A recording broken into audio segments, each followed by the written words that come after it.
Good morning मेरे प्यारे देशवासियों। समस्त 130 करोड़ भारतवासियों से आवाहन। माननीय प्रधानमंत्री जी की अपील आप सबने सुनी होगी।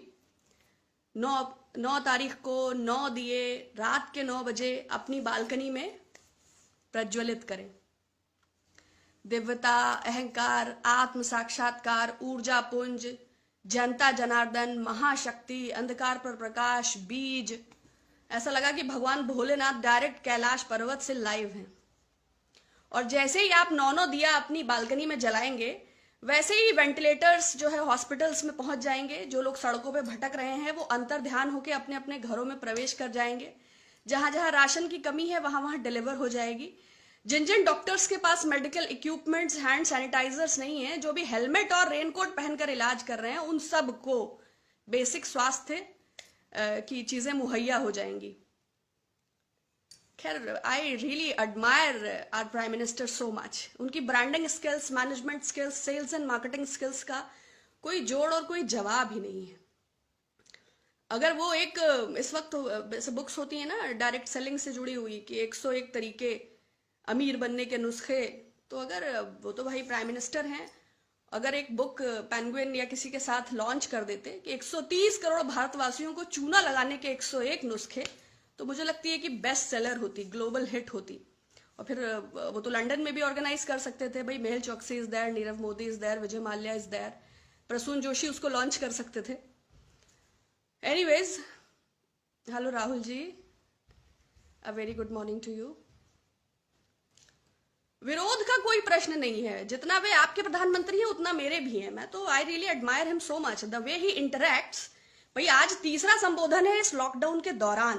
क्या उन्होंने माइक्रो, स्मॉल और मीडियम एंटरप्राइज के लोगों से जुड़ी कोई बात करी? क्या उन्होंने बताया कि डायरेक्ट मनी ट्रांसफर्स के through below the poverty line या जो लोग भटक रहे हैं उनके अकाउंट्स में मनी का ट्रांसफर कैसे होगा? ईएमआईज का कैसे होगा? इस लॉकडाउन के दौरान लोग कैसे सर्वाइव करेंगे? क्या उन्होंने कोई जिक्र किया? मैं अर्थव्यवस्था की बात नहीं करती, जीडीपी की बात नहीं करती, रोजगार की बात नहीं करती। ये जो ग्लोबल एक जो वैश्विक महामारी है, अगर ब्रिटेन और स्पेन और अमेरिका जैसे देशों में लोग भत्ते की मांग कर रहे हैं तो आप इसकी गंभीरता को समझते हैं? पूरी मानव जाति संकट में है, तो इसकी गंभीरता को समझिए। और स्पेन की राजकुमारी की डेथ हो गई, अगर प्रिंस चार्ल्स को हो गया ना, अगर इंग्लैंड के प्राइम मिनिस्टर इन्फेक्टेड हैं, तो इसकी गंभीरता को समझिए। हेलो जगदीश जी। तो प्रधानमंत्री जी लघु कथाएं सुनाएं या श्लोक सुनाएं, भाषण दें, और उनके आह्वान पर यदि लोग, हो सकता है अभी तो लॉकडाउन के काफी समय बाकी है, 15 तारीख तक वो 2 बार और संबोधित करें कि भाइयों और बहनों, प्रिय देशवासियों, यद्यपि मुझे 31% लोगों ने वोट दिया था, किंतु मैं 130 करोड़ भारतवासियों से आह्वान करता हूं कि जनता के हितों के अपनी अपनी बालकनी में उल्टा लटक जाएं। इससे जो है रक्त का संचार प्रॉपर होगा और रुधिर जो है धमनियों और कोशिकाओं में विधिवत जाएगा। इससे आप तमाम प्रकार के संक्रमण से तो मुमकिन है कि ढेर सारे लोग अपनी बालकनी में उल्टा लटके हुए दिखाई दें।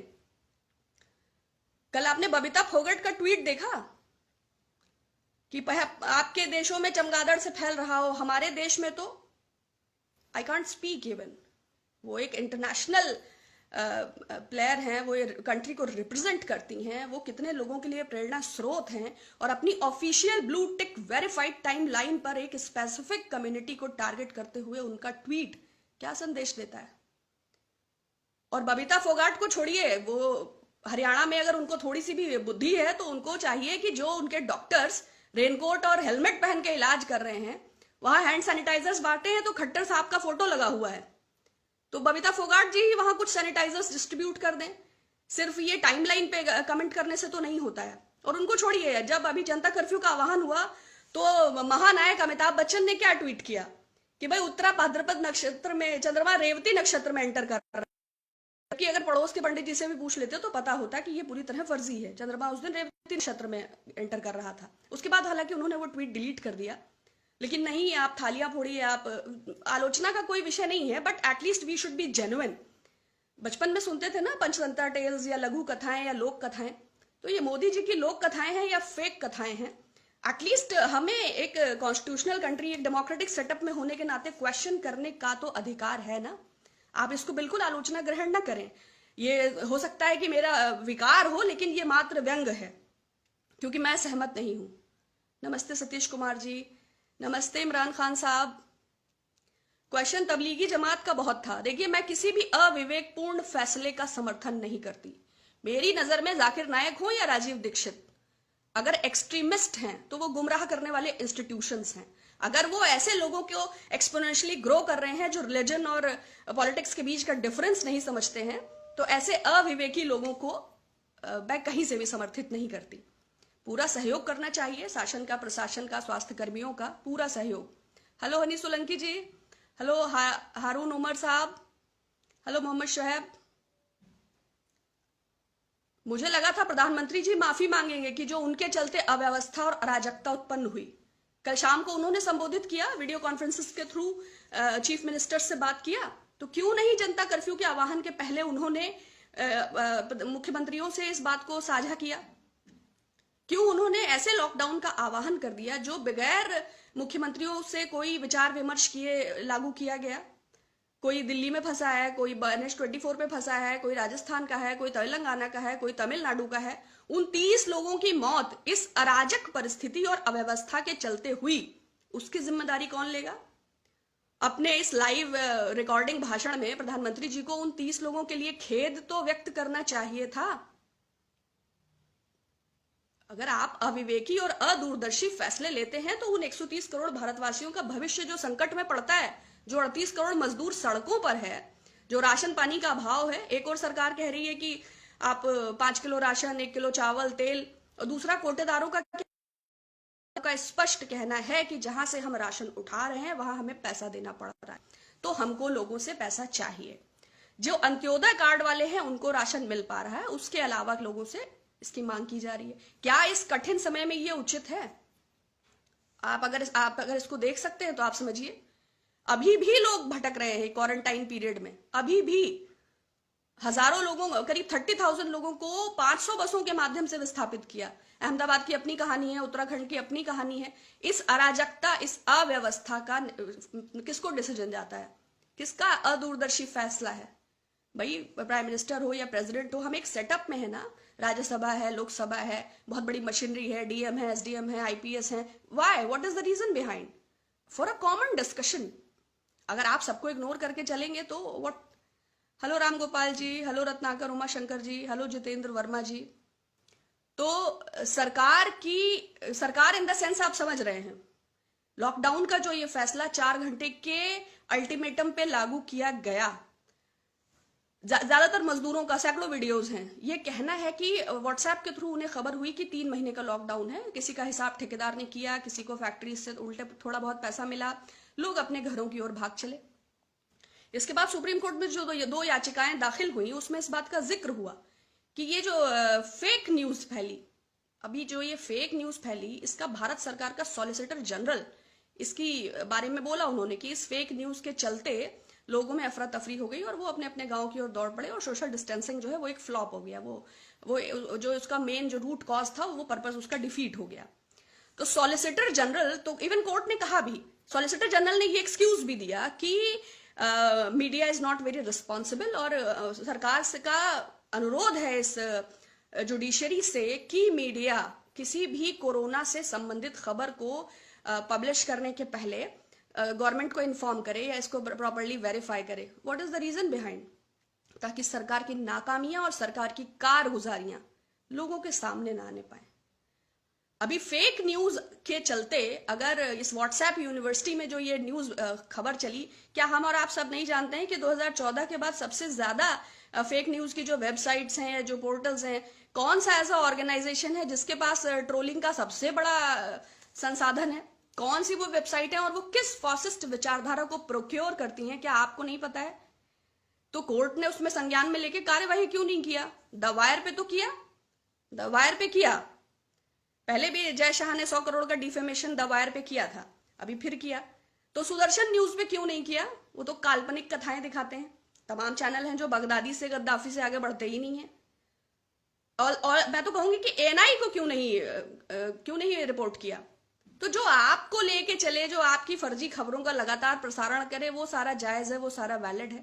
भाई गवर्नमेंट को आइडेंटिफाई करना चाहिए कि जिस फेक न्यूज के चलते, जिस व्हाट्सएप यूनिवर्सिटी, कहां से वो सोर्स हुई, कैसे वो पब्लिश हुई, कैसे इतना नहीं, बट उस पर कोई बात नहीं करना है। और गवर्नमेंट के पास पूरे अधिकार हैं।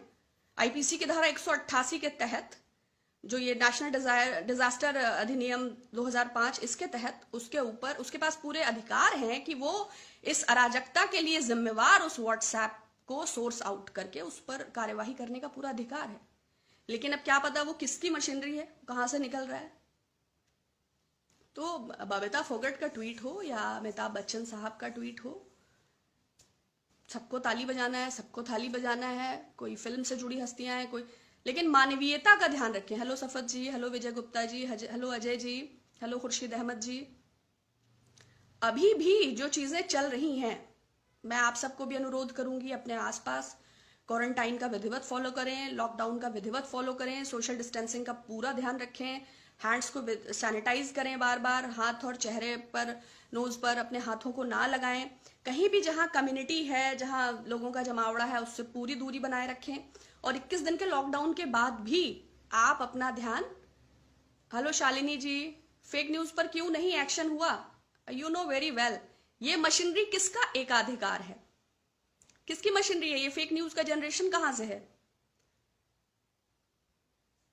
आरएसएस की विचारधारा को मैं अभी कुछ नहीं कहूंगी, क्योंकि बहुत तमाम संघ विचारकों से मेरी डिबेट्स में मुलाकात होती थी, तो वो बताते हैं कि संघ एक साहित्यिक, सामाजिक और सांस्कृतिक संगठन है। संघ ने कभी राजनीति नहीं की, वो वॉलंटियर है। अब ये बात विरोधाभासी है कि संघ ने कभी राजनीति नहीं की, लेकिन देश के सर्वोच्च प्रमुख पदों पर, वो चाहे प्रधानमंत्री हो, चाहे वो राष्ट्रपति हो, चाहे वो उपराष्ट्रपति हो, चाहे वो तमाम सारे मुख्यमंत्री हो, संघ की विचारधारा के लोग ही हैं। हाँ, हेलो, नमस्कार नरेंद्र जी, हेलो जीशान जी, हेलो उत्कर्ष जी, हेलो खालिद साहब। UP government to implement and stabilize solutions regarding ongoing crisis. Kindly talk about the creating pressure. देखिए, रामलला को स्थापित करने के लिए से संबंधित लॉकडाउन पीरियड के दौरान जो योगी जी ने खुद, आचार संहिता था तब भी वो हनुमान लला के दर्शन करके उन्होंने, तो नियमों को फॉलो करना और नियमों को तोड़ना, उत्तर प्रदेश ये वही है जहां अपने मुकदमे खुद माफ किए जाते हैं। ये वही उत्तर प्रदेश है जहां मुन्ना बजरंगी और सुनील राठी का गैंगवार हुआ था। लेकिन ये वक्त नहीं है। दुनिया के हालात को देखते हुए मैंने कहा ना, अगर ऐसे विकसित देश भत्ते की मांग कर रहे हैं, अमेरिका में बेरोजगारी 2 गुना हो गई है, और हमारे देश का रोजगार तो आपको पता ही है।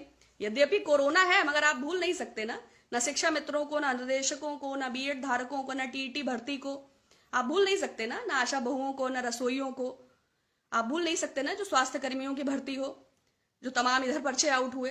तो व्यवस्था वही है। Hello Pinku ji, hello Amit Bhardwaj ji, hello Sunil ji. Fake news are spread by bhakts and BJP IT cell and who will take action, it's understood. देखिए, भक्ति करनी है, कोई बुराई नहीं है, ईश्वर की करिए, जो परम सत्ता है, जो सर्वशक्तिमान है। किंतु आप किसी को कलयुग का अवतार समझ लें कि वही अखंड कोटि ब्रह्मांड नायक है, तो मैं ऐसी भक्ति को गलत समझती हूँ। आदमी को देखना चाहिए कि अपने विवेक का इस्तेमाल करना चाहिए, कोई भी हो। Hello Sachin ji, hello Aditya ji, hello Rahul रतन जी। हम डेली जो है ईश्वर के सम्मुख दीप प्रज्वलित करते हैं।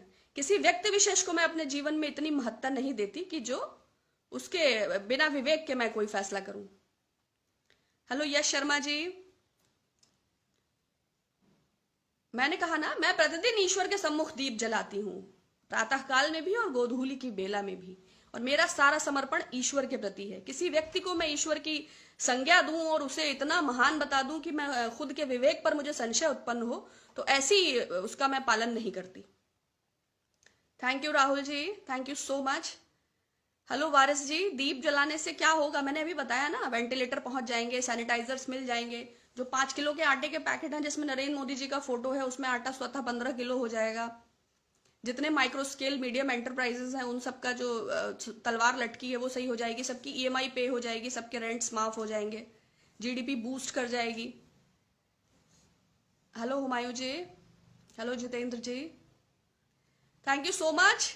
आप सबका बहुत शुक्रिया। आप सबकी वेल बीइंग की मैं कामना करती हूँ। Stay happy, stay healthy, stay blessed, stay protective. अपना अपना ख्याल रखिए, विवेक का इस्तेमाल कीजिए, और जल्द हम सब इस आपदा से मुक्त हों, ऐसी मेरी ईश्वर से प्रार्थना है। Keep watching. Thank you.